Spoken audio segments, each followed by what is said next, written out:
여전히 다윗의 시입니다. 오늘 31편 1절에서 8절까지 말씀을 보는데요. 여호와여 내가 주께 피하오니 이렇게 고백합니다. 힘들고 어려움 중에 환난 중에 언제나 다윗은 하나님만을 나의 피난처로 나의 선성으로 고백하고 그렇게 살고 있다는 것입니다. 그래서 그는 이렇게 고백합니다. 나를 영원히 부끄럽게 하지 마시고 주의 공의로 나를 건지소서. 주님의 공의에 의탁하여서 기도하고 있습니다. 이것은요, 다윗이 언제나 악인의 편에 서지 않고 의인의 길을 추구하며 하나님의 완전함을 따르기로 작정했던 자신의 삶을 하나님께서 기억해 주시고, 또한 여기 2절에 보면 내게 귀를 기울여 속히 건지시고 내게 견고한 바위와 구원하는 산성이 되게 해달라 이렇게 고백합니다.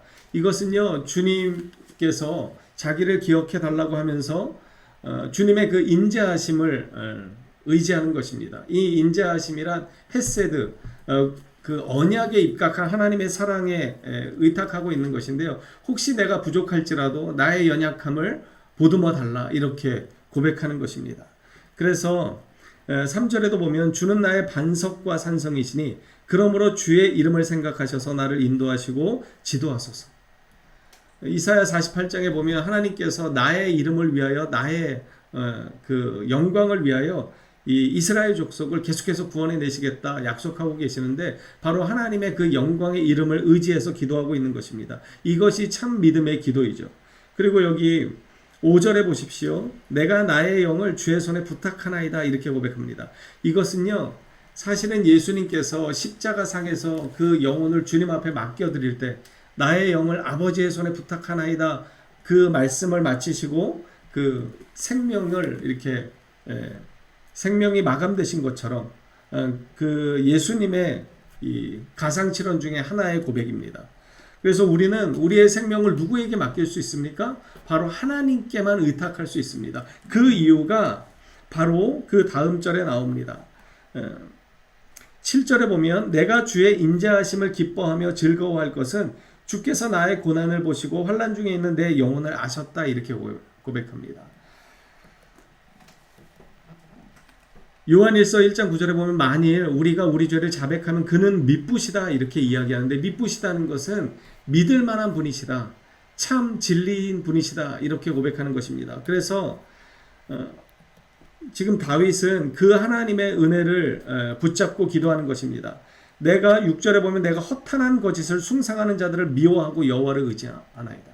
이것은요, 그러니까 우상 숭배자들 뿐만이 아니라 세상의 다른 헛된 것에 마음을 빼앗기는 모든 일반적인 하나님 말고 다른 것을 붙잡고 살아가는 사람들의 그 모든 행태들을 이야기하는 것입니다. 이사야 46장 1절에 보면요, 그 당시 이방인들이 섬기던 벨과 느보라고 하는 우상이 있었습니다. 그런데 그들이 전쟁을 겪게 되니까 이 벨과 느보가 얼마나 무용지물인 조각한 신상에 불과했는지를 이사야 46장 1절을 통해서 고발하고 있는데 이렇습니다. 벨은 엎드러졌고 느보는 구부러졌도다. 그들의 우상들은 짐승과 가축에게 실렸으니 너희가 떠매고 다니던 그것들, 그러니까 그들이 그렇게 우상으로 섬기던 그것들, 그 막 둘러매고 이렇게 모시고 살았던 그것들이 피곤한 짐승의 무거운 짐이 되었도다. 그러니까 너희들이 섬기고 살았던 그 우상이 얼마나 허탈한 것인지를 이사야 46장을 통해서 주님은 고발하십니다. 그리고 여기 보시면 7절에 이렇게 고백하잖아요. 환난 중에 있는 내 영혼을 아셨다. 이것은요, 주님의 전지전능하심을 말씀하실 뿐만 아니라 사무엘상 5장에 보면 여호와의 궤를 블레셋에게 빼앗깁니다. 그래서 여호와의 궤가 블레셋 다곤의 신전에 함께 들어가게 되는데 그때 어떠한 일이 일어나냐면 다곤이 그 언약궤 앞에 완전히 목이 부러져 경배하고 있는 듯한 모습을 보여줍니다. 사무엘상 5장 4절인데요.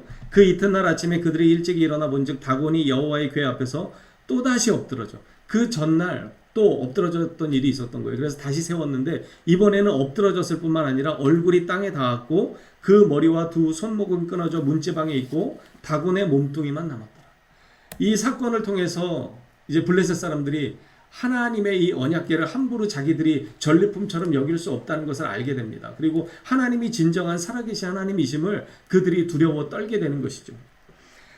지금 다윗은 그러한 그 우상 숭배자의 편에 서지 않았고 오직 하나님만을 의지하고 하나님만이 나의 산성이시기 때문에 나의 영혼을 구원해 달라고 그렇게 기도하는 것입니다. 8절에 보십시오. 나를 원수의 수중에 가두지 아니하셨고 내 발을 넓은 곳에 세우셨습니다. 하나님께서 반드시 응답하시고 그렇게 자기를 세워줄 것임을 고백하고 있습니다. 7절을 다시 한번 보시면 나의 영혼을 아셨다 이렇게 고백하고 있는데 이 아셨다는 것은 무엇입니까? 제가 좋아하는 구절을 여러 번 말씀드렸는데 열왕기하 20장에 보면 히스기야가 사망 선고를 받죠. 이사야 선지자로부터 이제 죽게 될 것임을 하나님의 말씀을 통해서 받게 됩니다. 그런데 히스기야가 거기서 낙심하지 않고 그 얼굴을 벽을 향하여 대고 하나님 앞에 부르짖어 기도합니다. 그때 이사야가 그 성읍으로 돌아가기 전에 하나님의 말씀이 이사야에게 임했고 그것을 이제 다시금 히스기야에게 전해주는데 열왕기하 20장의 말씀입니다. 너는 돌아가서 내 백성의 주권자 히스기야에게 이르기를 왕의 조상 다윗의 하나님 여호와의 말씀이 내가 너의 기도를 들었고 너의 눈물을 보았노라. 저는 제가 이 구절을 아주 좋아합니다. 주님이 우리의 기도를 들으시고 보셨다는 것입니다. 그리고 주님이 들으시고 주님이 보셨다는 것은 무엇입니까? 곧 해결된다는 것을 의미하는 것입니다. 여러분 제가 여러분들의 기도를 알아도 들어도 해결할 방법이 없습니다. 그런데 우리의 하나님께서는 우리의 기도를 들으시고 보셨다. 이것은 무엇입니까? 내가 곧 해결하리라라는 말씀입니다. 그래서 어떻게 됩니까? 내가 너를 낫게 하리니 네가 3일 만에 여호와의 성전에 올라가겠다. 이 말씀대로 그가 15년의 생명을 연장받게 되는 것입니다. 마지막으로 요한복음 10장에 보면 주님께서 자기 자신을 어떻게 표현하시냐면 나는 선한 목자라 이렇게 표현하십니다. 그러면서 그 다음 구절이 뭐냐면 나는 내 양을 안다 이렇게 표현합니다. 여기 오늘 시편 31편 7절에 주님께서 나의 영혼을 아신다고 할 때 이 알다라는 히브리어가 야다입니다. 그런데 이 야다는요 그냥 아는 것, 정보에 대한 알을 이야기하는 것이 아니라 부부관계의 친밀함을 통해서 부부가 서로를 아는 것 같이 그렇게 아는 것을 이야기합니다. 주님께서는 우리의 모든 것을 알고 계신다는 것입니다. 그래서 다윗은 주님께 의탁하는 것입니다. 나를 나보다 더 잘 알고 나를 나보다 더 사랑하시는 주님께서 나를 환난에서 건져주실 것임을 다윗은 주님 앞에 고백하는 것입니다. 그리고 주님께서는 그의 발을 넓은 곳에 세우셨다 그는 고백합니다. 여러분 다른 누군가에게 기대하지 마십시오. 의지하지 마십시오. 우리를 우리보다 잘 아시고 우리를 우리보다 더 사랑하시는 주님께만 의탁하시고 주님께만 우리의 생명을 우리의 영혼을 온전히 맡기는 믿음의 역사가 있게 되기를 이 아침에 함께 기도합니다.